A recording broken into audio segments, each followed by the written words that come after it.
Hello everyone, સ્વાગત છે તમારું અર્ચનાની વાનગીમાં। તો અત્યારે ઉનાળામાં તરબૂચ માર્કેટમાં ખૂબ જ પ્રમાણમાં મળતું હોય છે। તો એ તરબૂચ આપણે ઘરે લાવતા હોઈએ છીએ તો એનો લાલ ભાગ જે તરબૂચનો હોય છે એ આપણે લઈ લેતા હોય છે અને ખાતા હોય છે, પરંતુ છાલ ફેંકી દેતા હોઈએ છીએ।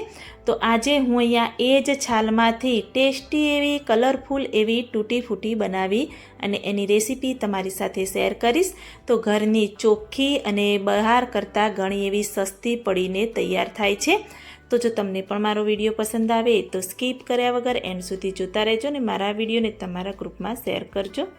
તો હું પણ તરબૂચ લાવી હતી અને તરબૂચમાંથી લાલ ભાગ દૂર કરી સમારી મેં રેડી કરી સાઈડમાં રાખી દીધો છે। અને આ જે ઉપરનો છાલનો ભાગ છે એની આ રીતે લાંબી લાંબી મેં અહીંયા ચિપ્સ કરી દીધી છે। તમને જે રીતે ફાવે એ રીતે તમે કરી શકો છો। તમે જોઈ શકો છો આ રીતે તરબૂચ છે એ મેં સમારી અને ટુકડા એવા કરી સાઈડમાં રાખી દીધું છે। એ આપણે ખાવામાં ઉપયોગ કરીશું અને આ છાલ છે એને આપણે તૂટી ફૂટી બનાવી અને રેડી કરીશું। તો આ જે ઉપરનો ગ્રીન કલરનો ભાગ છે જે કડક અને કઠણ હોય છે એ આપણે નથી લેવાનો, વચ્ચેનો જે સફેદ ભાગ હોય છે એ જ આપણે લેવાનો છે। તો ઉપરનો ગ્રીન કલરનો જે ભાગ છે એ આપણે આ રીતે સાઈડમાં રાખી દઈશું અને વચ્ચેનો સફેદ ભાગ આ રીતે સમારી અને આપણે લઈ લઈશું। તો બધી જ ચિપ્સ છે એ ચિપ્સમાંથી આ રીતે સફેદ ભાગ લઈ અને હું રેડી કરી દઈશ। તો તમે જોઈ શકો છો કે આ રીતે બધો સફેદ ભાગ મેં લઈ અને એક બાઉલમાં રેડી કરી દીધો છે। તો આના પણ હવે આપણે નાના નાના એવા ટુકડા કરવાના છે।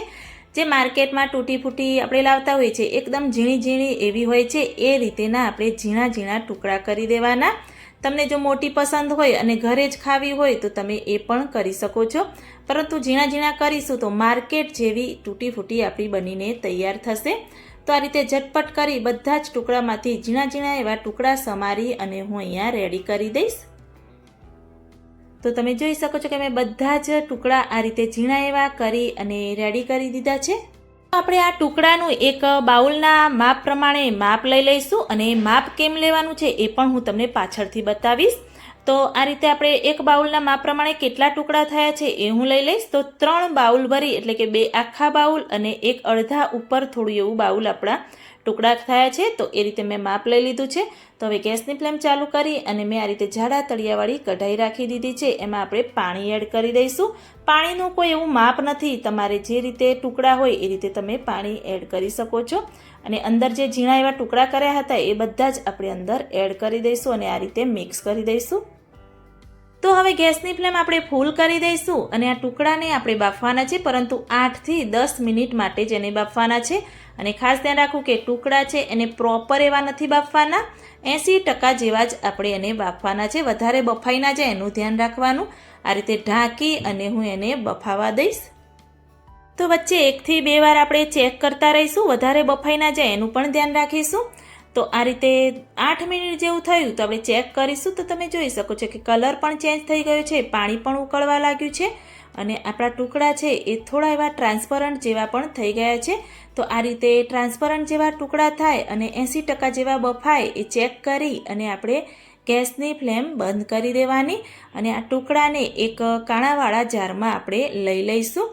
તો આ રીતે મેં કાણાવાળા જારમાં લઈ લીધા છે અને એને આપણે થોડીવાર માટે ઠંડા થવા દઈશું। જ્યાં સુધી આ ટુકડા થોડા એવા ઠંડા થાય ત્યાં સુધી આપણી બીજી પ્રોસેસ જે કરવાની છે એ આપણે કરીશું।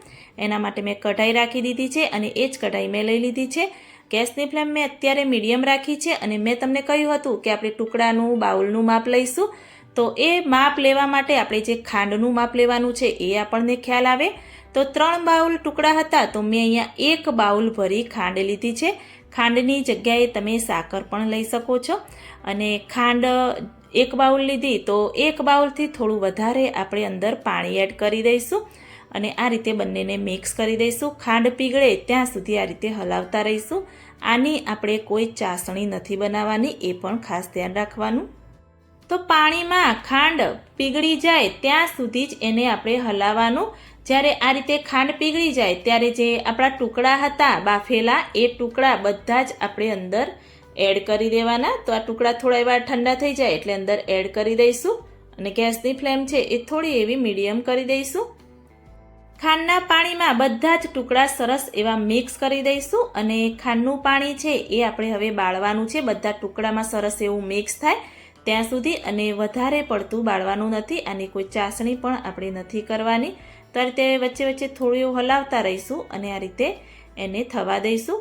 થોડી વાર માટે આપણે ઢાંકીને પણ એને થવા દઈશું. જો તમારે ઢાંકીને ન થવા દેવું હોય, ખુલ્લું એવું થવા દેવું હોય તો પણ ચાલે. 10થી 15 મિનિટ એને થવા દઈશું. તો 12 મિનિટ જેવું થયું તો તમે જોઈ શકો છો કે અંદર થોડો એવો પાણીનો ભાગ છે અને બીજું બધું જ પાણી આપણું બળી ગયું છે. અને ટુકડામાં ખાંડનું પાણી પણ સરસ એવું મિક્સ થઈ ગયું છે અને ટુકડા પણ સરસ એવા ટ્રાન્સપરન્ટ કલર પણ ચેન્જ થઈ ગયો છે. તો હજી થોડું પાણી આપણે બહાર આ રીતે ખુલ્લું રાખી અને બાળવા દઈશું. થોડો એવો પાણીનો ભાગ હોય ત્યારે આપણે ગેસની ફ્લેમ બંધ કરી દઈશું અને જે આ કઢાઈ છે એને આપણે નીચે ઉતારી દઈશું. નીચે ઉતારી અને એને આપણે સાઈડમાં રાખી દઈશું. એનું કોઈ ઠંડુ નથી થવા દેવાનું. તો એ સાઈડમાં રાખી અને હું તમને બતાવું કે આપણે કલરફુલ કયા કયા કલરની તૂટી ફૂટી બનાવવાની છે. તો મેં અહીંયા ગ્રીન કલર, રેડ કલર અને યલો કલર લઈ લીધો છે. બધા જ બાઉલમાં થોડો થોડો એવો કલર મેં એડ કરી દીધો છે. આ રીતેના ફૂડ કલર આવતા હોય છે એમાંથી મેં લઈ લીધો છે. બજારમાં તમને કોઈ પણ કલર મનપસંદ હોય એ તમે મળી રહેશે. તો આ રીતે તમે જોઈ શકો છો કે અંદર એડ કરતાં જ સરસ એવો કલર આવી જશે. તો મેં અહીંયા અત્યારે રેડ કલરમાં એડ કરી રહી છું. જે આપણે ટુકડા બધા જ બાફ્યા છે એ બધા જ બાઉલમાં થોડા થોડા સેટ કરી અને બધા જ ટુકડા આપણે અંદર સેટ કરી દઈશું. બધામાં એક સરખા ભાગે આપણે એડ કરી દઈશું. મેં મારા બાળકોના મનપસંદ કલર લીધા છે. તમે પણ તમારા બાળકોના કે તમારો કોઈ મનપસંદ કલર હોય એ પણ તમે લઈ શકો છો. આ રીતે બધામાં મેં મિક્સ કરી દઈશું. તો તમે જોઈ શકો છો કે અંદર આ રીતે મિક્સ કરતાં સરસ એવો કલર આપણો આવી જાય છે. તમારે કલર વધારે કે ઓછો તમે લઈ શકો છો. તમને વધારે ડાર્ક ન પસંદ હોય તો તમે કલરનું પ્રમાણ થોડું એવું ઓછું લઈ લેવાનું અને આ રીતે મિક્સ કરી ચમચીની મદદથી આ રીતે ઉપરથી થોડું એવું પ્રેસ કરી અને આપણે સેટ કરી લેવાનું. એટલે જે પાણીનો ભાગ છે એમાં બધા જ ટુકડા છે સરસ એવા અંદર નીચે સેટ થઈ જાય. જો તમે આ તૂટી ફૂટી ઘરે બનાવશો તો મુખવાસ તરીકે પણ તમે ખાઈ શકો છો. લીલા પાનનો મુખવાસ જ્યારે બનાવો ત્યારે એમાં પણ એડ કરી શકો છો. કેકમાં પણ એડ કરી શકાય અને ઘરે આઈસ્ક્રીમ બનાવો તો એમાં પણ તમે આ તૂટી ફૂટીનો ઉપયોગ કરી શકો છો અને ઘરની ચોખ્ખી અને નેચરલ એવી બનીને તૈયાર થાય છે. તો તમે જોઈ શકો છો મેં બધા જ કલર સરસ એવા કરી દીધા છે. તો હવે આ જે બાઉલ છે એને આ રીતે જ આપણે રહેવા દેવાના છે.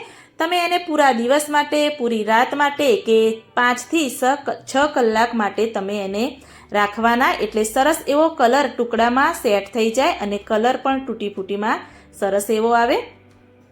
તો હું તમને બતાવું કે મેં અહીંયા પૂરી રાત માટે આ રીતે બધા જ બાઉલ ઢાંકી અને રહેવા દીધા હતા. તો કલર સરસ એવો તૂટી ફૂટીમાં સેટ થઈ ગયો છે. તો હવે આ બધા જ બાઉલમાં જે ટુકડા આપણે કલરફુલ બનાવ્યા છે એ ટુકડાને હવે આપણે બીજી પ્રોસેસ કરવાની છે. તો હવે હું તમને બતાવું કે આના પછી આપણે કઈ પ્રોસેસ કરવાની છે. તો તમે આ રીતે ભીની એવી તૂટી ફૂટી પણ ખાઈ શકો છો. જો તમને આ રીતેની પસંદ હોય તો એને એરટાઇટ કાચની બરણીમાં ભરી ફ્રીજમાં રાખશો તો એવીને એવી રહેશે. પરંતુ હું અહીંયા જે રેગ્યુલર મળતી હોય છે માર્કેટમાં એ રીતેની બનાવીશ. તો આ રીતે કાણાવાળી ડીશ લઈ લેવાની, નીચે એક બાઉલ રાખી દેવાનું અને આ બધી જ તૂટી ફૂટી આપણે આ રીતે રાખી દઈશું. એટલે પાણીનો ભાગ છે એ બધો જ નીચે બાઉલમાં આવી જશે. અને આ રીતે થોડું એવું ફેલાવી દઈશું અને પંખા નીચે એને આપણે રાખી દઈશું. એટલે સરસ એવી તૂટી ફૂટી આપણી સુકાઈ જાય. તો આ રીતે બધા જ જે બાઉલમાં આપણે કલર બનાવ્યા હતા, તૂટી ફૂટી બનાવી હતી એ કાણાવાળા ડીશમાં રાખી અને આ રીતે આપણે ફેલાવી અને રેડી કરી દઈશું. આ જે સૂકવેલી તૂટી ફૂટી હોય છે એ લાંબો સમય સુધી રાખી શકાય છે. પરંતુ જો તમને ભીની એવી ભાવતી હોય તો તમે એ રીતે પણ સૂકવ્યા વગર પણ ખાઈ શકો છો. સૂકવેલી જે તૂટી ફૂટી છે એ તમે આઈસ્ક્રીમ કે કોઈ શ્રીખંડ બનાવ્યો હોય ઘરે કે કેક બનાવી હોય એ બધામાં ઉપયોગ કરી શકો છો. જરાય પણ બગડતી નથી. તો મેં અહીંયા બધી જ તૂટી ફૂટી આ રીતે ફેલાવી દીધી છે. તો હવે આ બધી જ ડીશને આપણે પંખા નીચે 2 થી 3 કલાક માટે થવા દઈશું. તો 2 કલાક જેવું થયું તો તમે જોઈ શકો છો તૂટી ફૂટી ઉપરનો ભાગ સરસ એવો સુકાઈ ગયો છે અને અંદરથી તો તૂટી ફૂટી સોફ્ટ જ હોય છે. તો આ રીતે સરસ એવી સોફ્ટ એવી અંદરથી છે અને ઉપરનો ભાગ છે એકદમ સરસ એવો સુકાઈ ગયો છે. એકબીજાને થોડી એવી ચોંટેલી હોય એ તમે હાથ વડે છૂટી કરશો તો સરસ એવી તૂટી ફૂટી છૂટી એવી થઈ જશે અને કલર પણ એકદમ સરસ એવો સેટ થઈ ગયો છે. તો જ્યારે પણ આપણે તૂટી ફૂટી સૂકવી હતી તો જે બાઉલમાં નીચે પાણીનો ભાગ આવ્યો હોય એ ખાંડનું પાણી, મીઠું પાણી હોય છે. તો આ રીતે કલરફુલ પાણી છે એને આપણે ફેંકી દેવાની પણ જરૂર નથી. જો તમે આમાં લીંબુનો રસ, થોડું એવું મીઠું એડ કરશો એટલે કલરફુલ ટેસ્ટી એવું શરબત બનીને તૈયાર થશે. તો વેસ્ટમાંથી બેસ્ટ એવી આપણી આ રેસીપી બનશે. તો ઘરની ચોખ્ખી અને માર્કેટ કરતાં પણ ઘણી સસ્તી પડતી મેં અહીંયા તરબૂચની છાલમાંથી તૂટી ફૂટી બનાવી એની રેસીપી તમારી સાથે શેર કરી છે. તો અત્યારે તરબૂચ ખૂબ જ પ્રમાણમાં મળતું હોય છે, તો તમે પણ છાલ ફેંકતા નહીં, આ રીતે બનાવીને એકવાર ચોક્કસથી ટ્રાય કરજો. ખૂબ જ એવી ટેસ્ટી બને છે અને ખૂબ જ એવી સરસ બનીને તૈયાર થાય છે. કોને કોને તૂટી ફૂટી ભાવે છે એ પણ મને કમેન્ટમાં જરૂરથી બતાવજો. આ રીતે બનાવેલી હોય તો દિવાળીમાં પણ તમે જ્યારે મુખવાસ બનાવો ત્યારે આનો ઉપયોગ તમે કરી શકો છો. તો મારી જો આ રેસીપી તમને સારી લાગી હોય તો મારી ચેનલને લાઇક, શેર, કમેન્ટ કરજો. મળીએ કોઈ એક નવા વિડીયો સાથે, નવી માહિતી સાથે. ત્યાં સુધી બાય બાય.